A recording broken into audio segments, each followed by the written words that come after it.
Bonjour à tous, vous suivez le journal sur MTV+. Au sommaire de l'actualité en Côte d'Ivoire, les ressources halieutiques ont découvert une mortalité massive de poissons dans une commune de la ville d'Abidjan. Nous en parlons dans cette édition. Et puis, la Côte d'Ivoire, premier producteur mondial de cacao, et le Ghana, deuxième producteur mondial, enregistre une baisse de 19% et de 11%. Nous terminerons en France, inondation à Saintes pour la troisième fois au cours des derniers mois. L'alerte orange est en vigueur.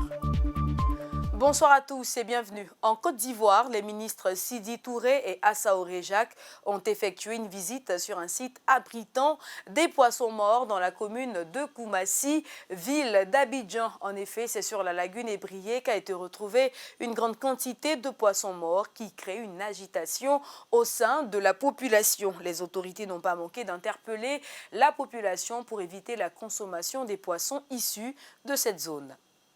Sur la baie de Biétry, dans la commune de Koumassi, une mortalité massive de poissons. On dénombre une quantité estimative de plus de 2 tonnes sur une surface de plus de 5 hectares. Ça nous a surpris d'abord, c'est d'empêcher nos populations de consommer ces poissons-là et de alors demander aussi de ne pas pêcher jusqu'à ce qu'on sache la cause de la mort de ces poissons. Cette mortalité brusque de poissons est l'une des conséquences de la pollution de la lagune. Une situation qui préoccupe le gouvernement ivoirien. Ce mardi, les ministres des Ressources halieutiques et de l'Environnement se sont rendus sur les lieux. Les enquêtes ne sont pas encore terminées, mais il ressort que ces poissons ont dû manquer d'oxygène. Les enquêtes vont être approfondies. D'autres phénomènes peuvent avoir été responsables de cette mortalité massive. Évitons de jeter des déchets dans la lagune. Ce phénomène que nous venons de constater est une conséquence de notre façon de traiter les eaux. La lagune héberge beaucoup de poissons. C'est un milieu de biodiversité. Évitons de les détruire en y déversant des produits dangereux. Certains jettent le dépotage des vidanges de leurs latrines. C'est interdit. Pour limiter les conséquences sanitaires, des mesures conservatoires ont été prises. Collecter tous les poissons morts et de les détruire systématiquement. Les populations riveraines, en l'occurrence le village riverain, ont été très vite sensibilisés. Ils ont automatiquement passé le message d'interdiction de consommation de ces différents produits, ce qui est très bien suivi. Donc la zone est circonscrite. Cela ne met pas en cause les poissons consommés dans la ville d'Abidjan. Tout ce qui est poisson dans la zone indiquée est sous contrôle. Donc j'aimerais vraiment rassurer les populations que le gouvernement y travaille sous les instructions de M. le Premier ministre. Le Centre ivoirien anti-pollution et la direction des pêches sont à pied d'œuvre pour investiguer sur les causes de cette mortalité massive de poissons sur la baie de Biétry. Toujours en Côte d'Ivoire, plusieurs tonnes de produits illégaux ont été saisis par les douanes ivoiriennes. L'unité d'intervention rapide a agi avec brio sur cette opération. Ces marchandises trouvées seront détruites. Cela participe à la lutte contre la commercialisation des produits illégaux qui mettent en danger la population et l'économie du pays.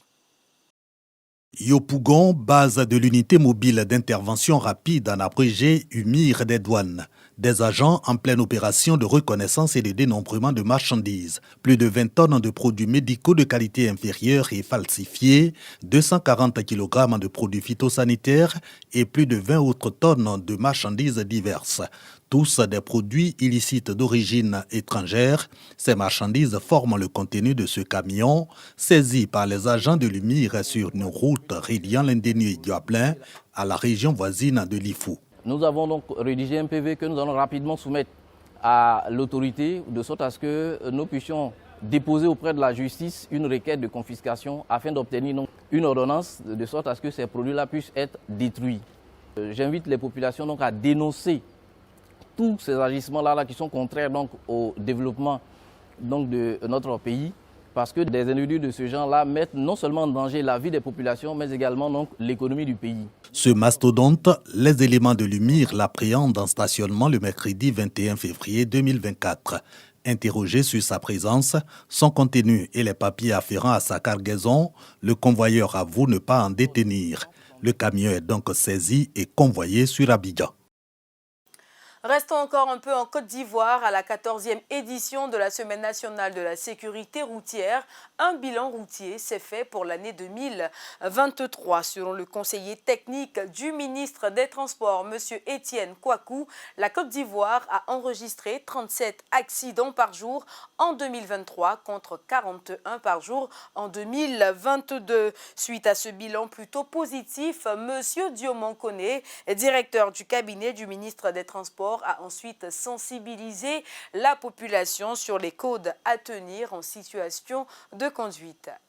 Les résultats obtenus lors des différentes éditions de la Semaine nationale de la sécurité routière témoignent d'un changement significatif dans le comportement des usagers.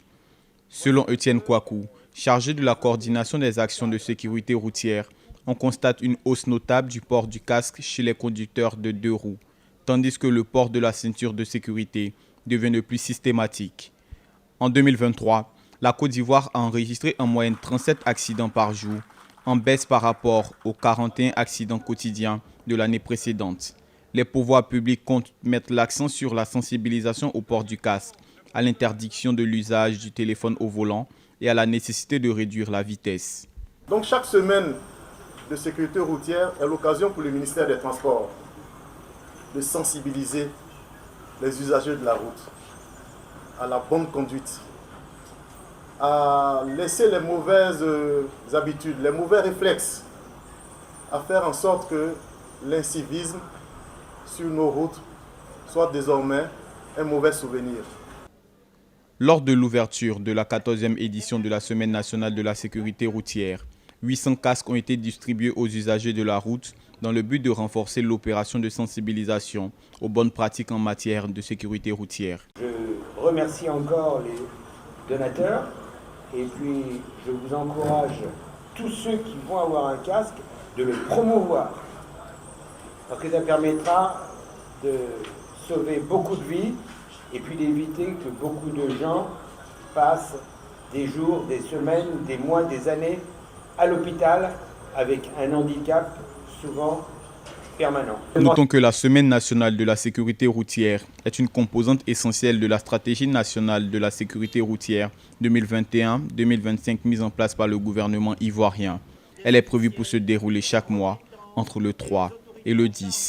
Nous le disions en titre, parlons à présent de la production du cacao. La Côte d'Ivoire et le Ghana, respectivement premier et deuxième producteur mondial, ont inscrit un déficit mondial en cacao selon l'Organisation internationale du cacao. C'est soit un taux de baisse de 19% pour la Côte d'Ivoire et de 11% pour le Ghana. Les détails dans cet élément. L'Organisation internationale du cacao, ICCO, a récemment révisé à la hausse ses prévisions de déficit mondial de cacao pour 2023-2024, portant ce chiffre à 547 tonnes. L'ICCO prévoit que la production mondiale baissera de 10,9% pour atteindre 4,45 millions de tonnes et que les broyages chuteraient de 4,8% pour atteindre 4,78 millions de tonnes.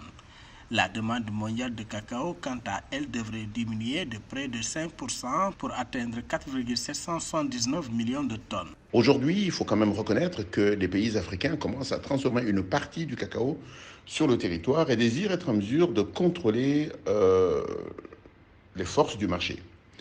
Et ça voudrait dire aussi que d'une manière ou d'une autre, les statistiques dont on parle ici, qui consistent à pouvoir regarder la disponibilité des produits sur le marché international, peuvent être teintées d'une tendance à l'Afrique à pouvoir contrôler une partie de sa production, ce qui est tout à fait légitime. Selon le rapport de l'Organisation internationale du cacao, des baisses significatives de la production sont attendues dans les principaux pays producteurs, car ils devraient subir les effets néfastes des conditions météorologiques défavorables et des maladies. De plus, les vieux arbres de ces pays produisent avec des rendements inférieurs. La production ivoirienne de cacao reculerait de 19% pour atteindre 1,395 millions de tonnes et celle du Ghana de 11% à 580 000 tonnes. Cette situation met en évidence les défis persistants auxquels est confronté le secteur du cacao dans la région. Les plantations vieillissent, elles sont censées être renouvelées, et ça, les Africains le savent pertinemment bien et mettent en place des dispositions. La réalité, c'est que nous sommes là dans une guerre géopolitique du cacao, exactement comme il y a une guerre géopolitique du coltan, exactement comme il y a une guerre géopolitique de l'uranium et d'autres matières premières. Le cacao va être au centre de beaucoup de discussions dans le monde dans les années à venir à cause du simple fait que l'Afrique commence à vouloir mettre la main sur la chaîne des valeurs. Dans sa mise à jour trimestrielle, ICCO estime que les stocks de clôture tomberont à 1395 millions de tonnes, ce qui équivaut à 29,2% des broyages annuels projetés, au niveau jamais vu au cours des 45 dernières années. Et puis la Somalie a approuvé le traité d'adhésion à la communauté de l'Afrique de l'Est, faisant d'elle désormais le 8e membre de cette communauté. Rappelons que la communauté en question renferme 8 pays comprenant le Burundi, le Kenya, l'Ouganda, la République démocratique du Congo, le Rwanda, le Soudan du Sud, la Tanzanie et désormais la Somalie. La Somalie est désormais membre à part entière de la communauté d'Afrique de l'Est. Le ministre somalien du Commerce et de l'Industrie, Djibril Abdirachid Hadji, a présenté le document de ratification du traité d'adhésion au secrétaire général de l'organisation lundi à Arusha, en Tanzanie. Acte qui complète le processus d'admission. Le docteur Peter Matuki a invité la Somalie à contribuer à l'élaboration d'une feuille de route pour son intégration dans la CAE. La Somalie possède le plus long littoral d'Afrique, de plus de 3000 km reliant le continent à la péninsule arabique. Il devient le 8e membre de la CAE après la République démocratique du Congo, le Soudan du Sud, le Burundi, le Rwanda, la Tanzanie, l'Ouganda et le Kenya. La Somalie, comme l'exige le traité, est tenue de désigner un ministère pour coordonner les questions de la communauté d'Afrique de l'Est. Au sommet de l'Union africaine de la radiodiffusion, l'intelligence artificielle a été au centre des discussions. C'est à Yaoundé, au Cameroun, que cet entretien a eu lieu. Ainsi, des échanges stratégiques sur cette technologie et l'impact qu'elle a sur les médias ont été mis en œuvre pour relever les défis, notamment de la désinformation. Plus de détails dans cet élément. Santé, finances, agriculture, élevage, gestion des forêts ou du climat, pas un seul secteur n'échappe aux technologies liées à l'intelligence artificielle de nos jours. Une technologie désormais incontournable au cœur de la transformation digitale dans laquelle le monde est engagé. Mais pour l'univers des médias, la technologie représente tout aussi un danger. Deepfake, clonage de voix et autres informations fallacieuses sont entre autres défis à relever avec l'avènement de cet outil. La question était au centre des discussions du sommet de l'Union africaine de radiodiffusion qui s'est ouvert le 4 mars 2024 à Yaoundé.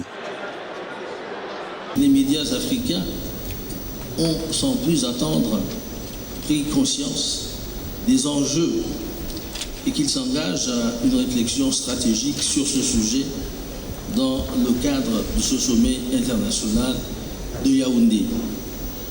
Ils démontrent ainsi, s'il en était encore besoin, qu'ils ont compris leur rôle de critique sociale, mais aussi de défense et de promotion de l'identité africaine. Comment mettre à profit l'intelligence artificielle dans l'univers médiatique africain? Tel sera le fil conducteur des discussions qu'abrite le sommet de 3 jours qui se déroule sous le thème « L'intelligence artificielle, nouvelles frontières dans les médias africains ». Selon les experts, jusqu'à 90% du contenu en ligne pourrait être généré systématiquement d'ici 2026. Un flux important qui laisse planer le spectre de la propagation de la désinformation, véritable gangrène pour la stabilité des États africains. Malheureusement, l'Afrique se comporte plus en consommateur qu'en contributeur au développement de cette technologie. Il est impératif de relever le défi que constitue l'IA. Mais on a tout à craindre, mais dans la mesure où j'ai la faiblesse de penser que l'intelligence humaine va toujours prévaloir. Je pense que si l'homme reste maître sans être absolument tributaire de l'intelligence artificielle, il n'y a que l'homme pour conduire ce processus-là, cette nouvelle révolution. Les travaux de ce forum international auquel prennent part des experts, universitaires et chercheurs, managers de médias et hommes de médias devraient déboucher sur l'élaboration d'une stratégie commune de l'IA en Afrique, à l'élaboration d'un cahier de propositions pour la contribution de l'Afrique à la création du code éthique de l'IA en cours de préparation et à la création de l'Observatoire africain de l'IA. Pour finir, la ville de Saintes en France est soumise à des aléas tels que des inondations et des mouvements de terrain. Elle a été confrontée à de nouvelles inondations à la 3e fois ce jour. Elle est aussi menacée par un accroissement du débit et de la hauteur d'eau de la Charente, montrant un signal d'alarme. Dans l'ouest de la France, la ville de Saintes inondée pour la 3e fois en 6 mois. Le département de Charente-Maritime est désormais en alerte orange aux crues, comme la Gironde voisine et le Pas-de-Calais. La Charente, qui continue de monter, pourrait dépasser le niveau atteint en novembre et flirter avec les 6 mètres vendredi. 200 maisons pourraient être inondées. Les habitants dépités oscillent entre angoisse et lassitude. Une année comme ça, non, j'ai jamais vu. C'est la 4e en 2 ans, donc... Pour limiter les conséquences des inondations futures, le maire de Saintes planche sur une stratégie d'aménagement. Dans cette rue, il est probable qu'il faille acheter des maisons, les écrouler, pour permettre que le fil d'eau s'évacue plus facilement. Peut-être en amont faire des retenues, je ne sais pas, évidemment faire des bâtards d'eau, on va essayer de trouver des systèmes de bâtards d'eau efficaces. Plusieurs habitants ont déjà été contraints d'évacuer. D'autres s'arment de patience en ayant recours au système D pour atténuer au maximum les dégâts dans leur foyer. Ce journal vous a été préparé par l'ensemble de la rédaction, réalisé par Georges Tano. Très heureuse de vous l'avoir présenté. Je vous souhaite une excellente suite de programme sur MTV+, la télé qui transforme.